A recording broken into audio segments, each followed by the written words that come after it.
നമ്മുടെ ബഹുമാനപ്പെട്ട മുഖ്യമന്ത്രിക്ക് അദ്ദേഹം പറഞ്ഞ കാര്യങ്ങൾ പാലിക്കുന്ന ആളാണ് എന്ന് തെളിയിക്കാൻ പറ്റും. ഇപ്പോ അദ്ദേഹത്തിന്റെ സ്വഭാവം അദ്ദേഹം പറഞ്ഞ കാര്യങ്ങളൊക്കെ വാക്ക് പ്രധാനമാണെന്ന് മാത്രം, വാക്ക് മാത്രമാണെന്ന് പറയുന്നത്, വാക്ക് പാലിക്കുന്നതാണെന്ന് വരാൻ വേണ്ടിയിട്ട് അദ്ദേഹത്തിന് വാക്ക് പ്രധാനമാണെന്ന് പറയുമ്പോൾ വാക്ക് പാലിക്കാനാണ് പ്രാധാന്യം കൊടുക്കേണ്ടത് എന്നൊരു സമീപനം ശ്രീ വി ഡി സതീശൻ ബഹുമാനപ്പെട്ട മുഖ്യമന്ത്രി സ്വീകരിക്കണം എന്ന് അഭ്യർത്ഥിക്കുന്നു. മാർക്കറ്റിൽ ഇടപെടുന്ന കാര്യത്തിൽ ദയനീയമായി കഴിഞ്ഞ സർക്കാർ പരാജയപ്പെട്ടു. ഇപ്പൊ പറഞ്ഞല്ലോ ഈ പൈസ എടുത്ത് കൊടുക്കാൻ പറഞ്ഞല്ലോ, നിങ്ങളുടെ കടം തീർക്കണ്ടേ? 2893 കോടി രൂപ നിങ്ങൾ സിവിൽ സപ്ലൈസ് കോർപ്പറേഷൻ കൊടുക്കാനുണ്ട്. ഞങ്ങൾ ഈ പൈസ എടുത്ത് ഇത് വേണ്ടാന്ന് വെച്ച് കഴിഞ്ഞാൽ വിലക്കയറ്റം നിയന്ത്രിക്കാൻ ഞങ്ങൾ എന്ത് ചെയ്യും?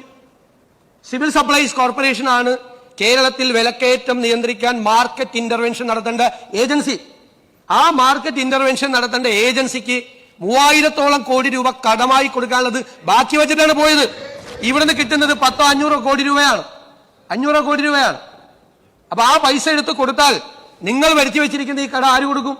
ആ കടം കൊടുത്താൽ മാത്രമാണ് സിവിൽ സപ്ലൈസ് കോർപ്പറേഷനും മാർക്കറ്റിൽ ഇടപെട്ട് ഇപ്പോൾ ഉണ്ടായിരിക്കുന്ന രൂക്ഷമായ ഈ വിലക്കയറ്റം നിയന്ത്രിക്കാൻ പറ്റുള്ളൂ. ഉമ്മൻചാണ്ടി സർക്കാർ പെട്രോളിന് 4 തവണയും ഡീസലിന് 2 തവണയും അധിക നികുതി വരുമാനം ഉപേക്ഷിച്ചിട്ടുണ്ട്. ഇതിലൂടെ പെട്രോളിൽ നിന്നും 375.75 കോടി രൂപയും ഡീസലിൽ നിന്നും 243.42 കോടി രൂപയും അന്നത്തെ സർക്കാർ 2011 മുതൽ 2016 വരെയുള്ള സർക്കാർ വേണ്ടെന്ന് വെച്ചു. അതായത് മൊത്തം 619 കോടി രൂപ വേണ്ടെന്ന് വെച്ചു. ആ പശ്ചാത്തലത്തിലാണ് പിന്നീട് വന്ന ഗവൺമെന്റിന്റെ കാലത്ത് 2016 മുതൽ 2025 ജനുവരി 31 വരെ ഈ ഡീസൽ പെട്രോളിന്റെ വില വർധനവിന്റെ ഭാഗമായി, അതായത് ഡീസൽ ഇനത്തിൽ 1617 കോടി രൂപയും പെട്രോൾ ഇനത്തിൽ 1466 കോടി രൂപയും ഉൾപ്പെടെ കഴിഞ്ഞ സർക്കാരിന് 3100 കോടി രൂപയുടെ അധിക വരുമാനം ഉണ്ടായിട്ടുണ്ട്. 1 രൂപ കുറച്ചിട്ടില്ല.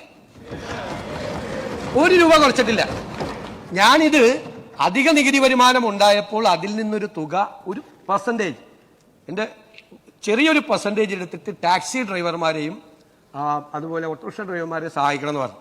അന്ന് ധനകാര്യമന്ത്രിയായിരുന്ന ശ്രീ തോമസ് ഐസക് പറഞ്ഞ മറുപടി സഭാരേഖകളിലുണ്ട്. അത്തരം മണ്ടത്തരങ്ങൾ ഞങ്ങൾ കാണിക്കില്ല എന്ന് പറഞ്ഞു. നികുതി കുറയ്ക്കുന്ന ഇവിടെ ഈ റെക്കോർഡിൽ എനിക്ക് എന്റെ മനസ്സിലുണ്ട്. നികുതി കുറയ്ക്കുന്ന മണ്ടത്തരങ്ങൾ ഇടത് സർക്കാർ കാണിക്കില്ല എന്ന് ഇടത് സർക്കാരിന്റെ മുൻ ധനകാര്യമന്ത്രി ഈ സഭയിൽ വന്ന് സംസാരിച്ചാണ്. അപ്പൊ എന്നോട് മണ്ടത്തരം ചെയ്യാൻ വേണ്ടിയിട്ടാണോ മുൻ ധനകാര്യമന്ത്രി എന്നെ ഇപ്പൊ ഉപദേശിച്ചത്?